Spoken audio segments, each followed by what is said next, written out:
So the Tempest trials are coming up, and you've got that 4-star Boey, that 5-star Boey that you've just been sitting on, and see, oh, he's a bonus unit. I don't really have one slot for green, so let's check his tier list placement, see how he'll do. B tier? No, I don't think so. Um, in this video, I just want to talk about Boey in particular, um, Altones in part, and low tier characters in general. And specifically, I want to speak to the fact that Boey is way down on the tier list, and I don't think that's fair or accurate. Now, I'm fairly certain that his low placement was due to the initial assumption that Altone's requirement to be surrounded by your allies to get the full +6 was unreasonable and it would be hard to do in real time. Well, after using Boey since the week he came out, he's been the core of my team since the week he came out, I can categorically say that that assumption turned out to be wrong. Setting up, you know, a square formation or even a T formation is not, one, it's not difficult, and two, if you've been running hone and fortify skills on your characters this whole time, it's going to be straight up familiar. So in my case in particular, I want to speak for plus speed Boey, because plus speed Boey's speed maxes out at 42 or 43 with the speed seal, which I don't use, so his speed maxes out at 42, which is nothing to shake a stick at. He's a reliable unit, and I think his versatility is overlooked by the fact that he doesn't just one-shot destroy things like so many other units in the game that are considered high tier. When the fact is, it's simply not the only way to play the game. You can find a lot of success, you know, playing traditional Fire Emblem style of baiting, doing damage, and finishing off. And that's not even to say that Boey can't finish people off in one go, because he can. So, I want to talk about that.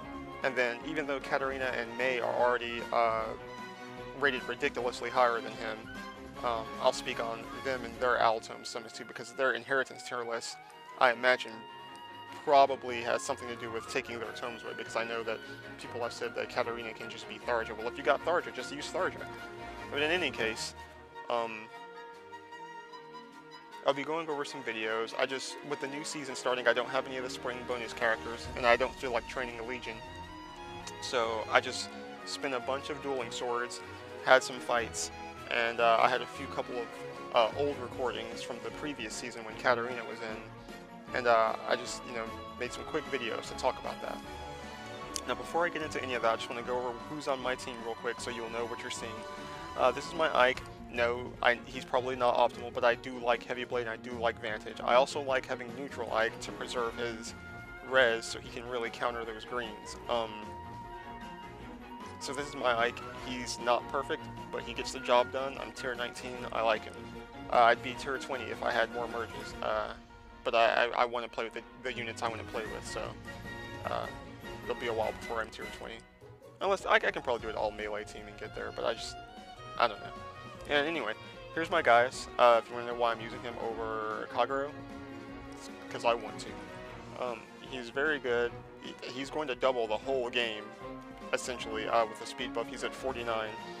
And the one good thing about that is it allows me to get Moonbow more often. He's going to kill everything Kagero kills, and I personally think he has a couple advantages.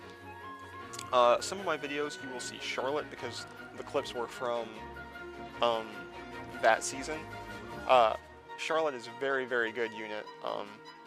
One thing that she's really stellar at, aside from just murdering things with 59 attack after a buff, is she's able to heal Ike and Boey, who sometimes can really benefit from that. Doesn't usually heal my Ninian, who's up next, because I have Escape Route on her. I've been using this for a while, and I'm pretty sure Wings of Mercy would be better. especially with Boey, so you can just get to him and allow him to move again after he gets low health from Fury. But I'm not going to change it. I don't feel like it. The people that have Wings of Mercy have other things that I want to get from them, and I haven't even seen a Roy in forever to get her Triangle at F3, but that's something I will do when the time comes. And so finally, we got to my Boey. So my Boey is plus speed minus resistance, I believe. He's got a whopping 35 defense, 42 attack, which people, you know, cry, oh, it's terrible. It's really not that bad. And like I said, I aim to prove that over the course of this video. He's got Ignis. He can tank so many things to build up Ignis. 0 damage, well, 6 afterwards. He just gets Ignis for free in so many situations, and that allows him to KO reds. He KOs Ryoma, he KOs Celica. The only red I could probably see him not KOing is like someone super high res like Sanaki. But even then, in full formation with buffs, he might. So he fit right onto my team. I already run Hones. I don't really run Spurs, which you can really maximize whatever facet of him you wanted to with Spurs. But I'm telling you, the guy's crazy. He's got over 40 attack and speed with his buffs. I mean, 40 defense and speed, which together, that's insane. Because unlike Ephraim or Lucas, he's not going to get double, so his defense actually matters. And so here's a little clip from the battle that was playing as I talked earlier. You see how easy it was for me to just set them in position and then wait. And so, where even though he's low attack, I wouldn't have been able to kill that Roderick in one hit because he had life and death and he was so fast. But, you know, I just set up my formation beforehand and boom, no problem. And then we just move and we take out Reinhardt, who's nothing if he's not attacking first. This is another instance where I was able to easily set up the formation, and this is important because, look, I can easily tank these hits from Zephyl. That is something that the other green mages cannot do. And while you might say, oh, well, I have someone else on my team to take out Zephyl, you know, it's a dynamic game where terrain matters. This guy has armor buffs. And his team was screwed by the terrain. But even so, it's worthwhile that if I want Boey to do that, if I need Boey to do that, he can. And then, you know, once I have Charlotte there to heal him, every single one of these armor units has distant counter. And something you're going to see throughout this video is that Boey just obliterates Hector. That's what he does.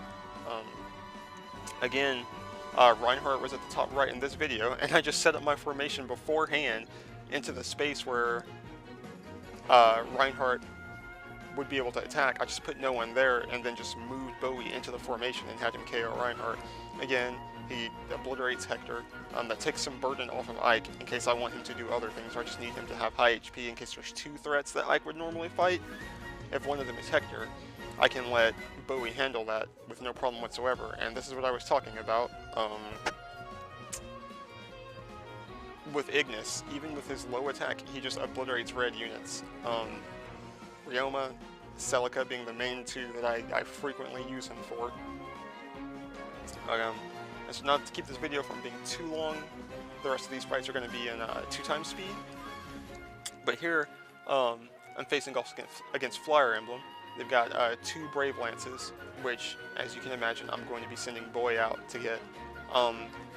That Camilla has Grand Blade, which is a problem for Ike, but we do have the defense spaces, but I am able to use him to bait her into position. And as you can see, 14 damage, even with quick riposte, he wasn't gonna be able to KO her.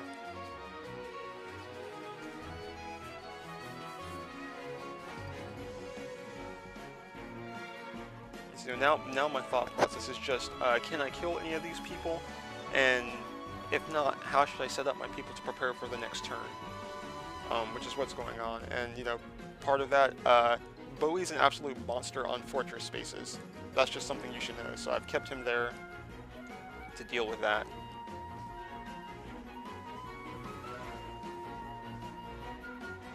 And boom, just like that, we've got Ignis wherever these Brave Lance to our advantage. Again, so many units just set up Ignis for free for Boey. I don't have a way to heal Ike here because I don't have Charlotte, so I can't just let him take another hit from Camilla. I would have to give it, which can be hard to set up against ranged units, and then the trees on the field and their flyers, they have the advantage. But I do have Ignis, and they set up a favorable scenario here for me. I actually wasn't looking out for advantage before I attacked, but I mean, I saw it on the preview, but before that I didn't realize that she had advantage, so I'm glad I didn't have to have people set up beforehand, and that I would have had to set people up if he was going to die. But with only surviving by 2 damage, you know, I would have only needed 1 person most likely.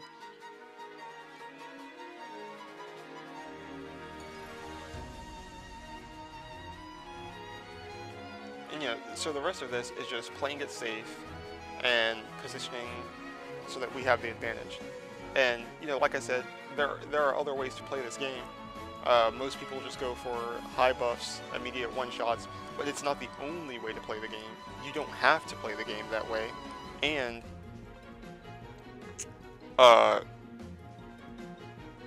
if you playing the game that way, if you somehow do get backed into a corner and you don't have units who are able to do various things, then you're just going to lose. And what I like so much about Boey is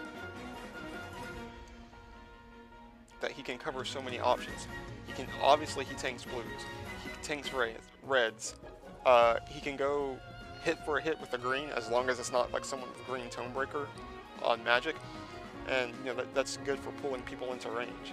So, you know, he's just not,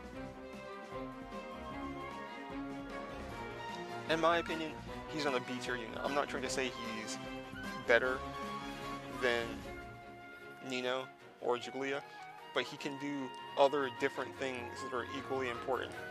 And see, this is him. We're going to go ahead and tank this Reinhardt, and it was simple to get him over here. But all I had to do was put Ike on the right, and he said, oh, well, Ike is over there, he's red, I want to go for Ike. And then I just stepped Boey into his attack range. I take some damage, and then, you know, we murder him. And the one thing I really love about Reinhardt is that Reinhardt sets up free Ignis for Boey. Every time. He attacks twice, Boey attacks twice. On his next attack, he has Ignis.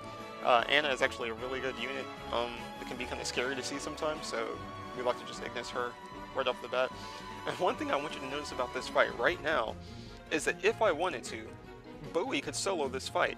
I wouldn't have to change, I didn't have to switch Ike out to let him do that attack. You know, I could have just let Boey do the whole fight on his own, and I still would have won just supporting Boey. So what I'm saying is, setting up his buffs is not hard to do, and if you really want something specific out of him, you can maximize that by equipping your people with spurs rather than hones. You can spur his attack and speed into the stratosphere if you want, and use him that way. And so here again we have another fortress map, and this map is actually ridiculously good for Boey because, as you can see, he can just stand in one of these spots, preferably a fortress space, and the way the map is set up, it builds his T formation for him. So now I've gone ahead and set that up, and then once I do, you know, the fight is just going to finish itself. I'm going to move Ninian to the left to hopefully draw them to the left, which it did. Yes, you know, now Boey just does his thing in the most comfortable position possible.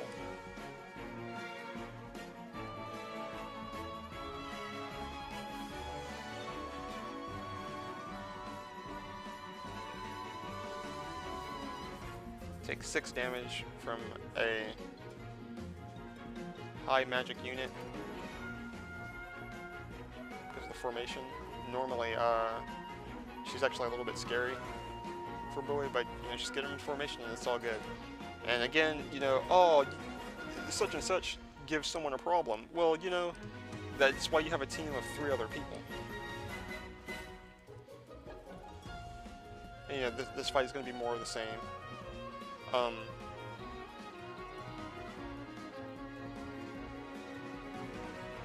I'm actually going to let Gaius handle Reinhardt because it fits this way, and if I like to have Gaius and Kagero fight Reinhardt because well, guys, because it puts him into desperation. My Kagero puts her into Defiant Attack, and that allows us to kill Ryomas. Without that, we usually can't kill high defense Ryomas. My Kagero is not in any of these videos, but I do have one. Sometimes I like to use her and Gaius at the same time. It's really broken. Even though, as long as there's no Triangle Robin, it's really broken anyway. And again, you know, I just like to set up Ignis on Boey and go to town. You know, under the right circumstances, Boey can get Ignis 2 or 3 times a match. And I don't know if you've been able to see with the videos in double time, but several of these I'm fighting have been tier 20 teams. It's not like I'm mowing over weaklings here. And like I said, all I did was like grab some dueling swords and just jump into a bunch of battles, just to show you how viable and how good Boey actually is in the arena. And like I said, well, I think I said it earlier, my Tempest team was Sanaki, Boey, Robin, and Ninian. And that was good because Sanaki had Swordbreaker and Robin had Red Tonebreaker, so I wanted to keep their HP high. So Boey essentially did all of the baiting for all 7 of those fights, just so that they could keep their HP high and only go on offensive. And he was able to do that. And here, I had Boey attack Hinoka from that position so that I could move Gaius out of the way and see, you know, he can easily take an attack from a red unit. And just if I want him to, or if I need him to, that's something he can do, and that's big because it's something that other people can't do, and you can't guarantee that you're never going to be in that situation. I would prefer to have versatile people that can do something hard when I need them to, over glass cannons. I always look at the long game, and even if overall, you know, they're still better units than Boey. To say that Boey is bad, which is the common refrain, oh, Bowie's bad, he's a terrible unit, look at that. And like people compare his stats without considering Allatones because, like I said, they think, oh, well, that's too difficult to set up. It's not too difficult to set up, and I'm showing it right here. For the majority of all of these videos, I've been able, with no hassle at all, to either put Boey in a box formation or a T formation.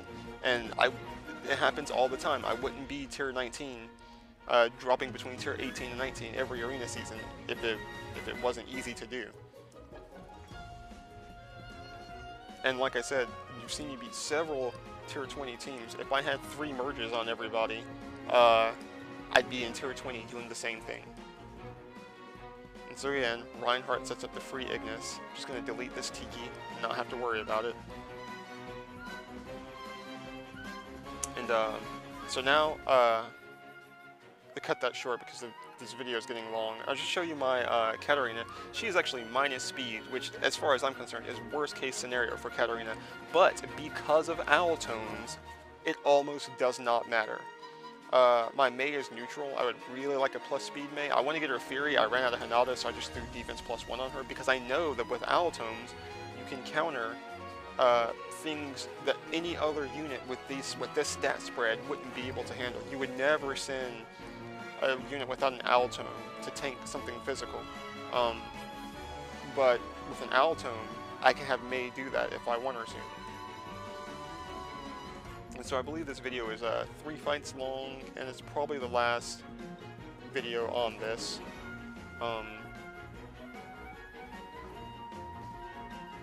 But let's see. So this is pretty rough because Boey does struggle with high res blues because his attack is low. But I really just want to show that in this fight where there's 3 Allatones, so the ability of Allatones is all I have to work with. I don't have the support of other normal units. We can still do what we need to do.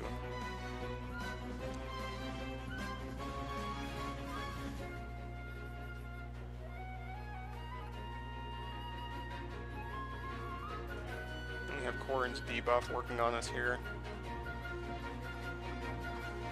And what you can see is just that you have 4 units. You don't have to one-shot everyone. It does not make a difference. It just doesn't. And again, you're going to see more of Boey on defense squares here. All that. I'm just really... Altomes are good. Altomes are good. That's the whole point of this.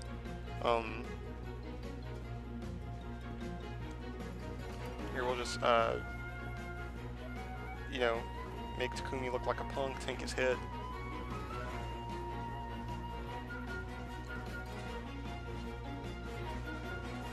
I think I'm going to end up having Mei take him out to activate Desperation, most likely.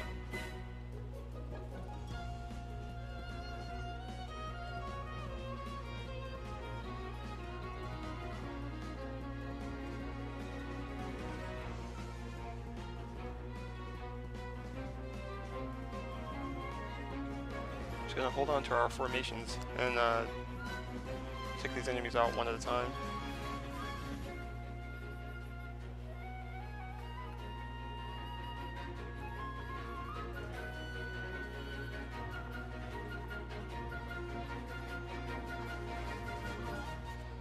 Because even if you don't have them on your team, even if there's a team that in your mind you think, oh, if I have a unit of this color, I need to specifically perform this role.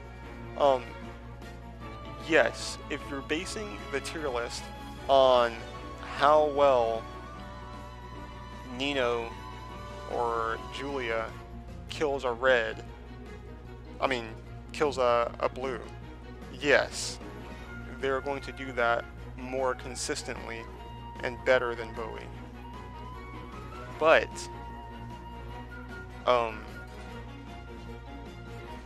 Boey can still kill those units, especially in formation, and he can deal with red units. He can deal with other green units.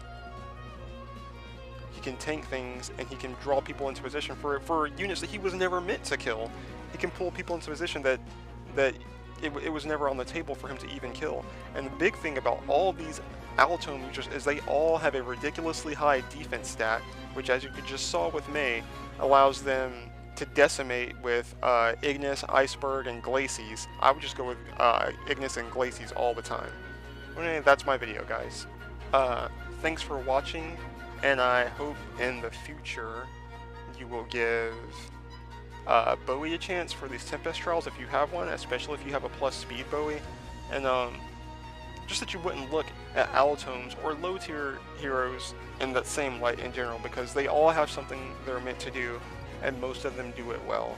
You don't have to reroll or wait until you get, you know, Ryoma, Hector, or Zura, Nino. That's not the only way to play the game, and you don't need it to win or to be a top tier player. And you get all the rewards for various challenges. You just don't. But again, that's my video, and thanks for watching.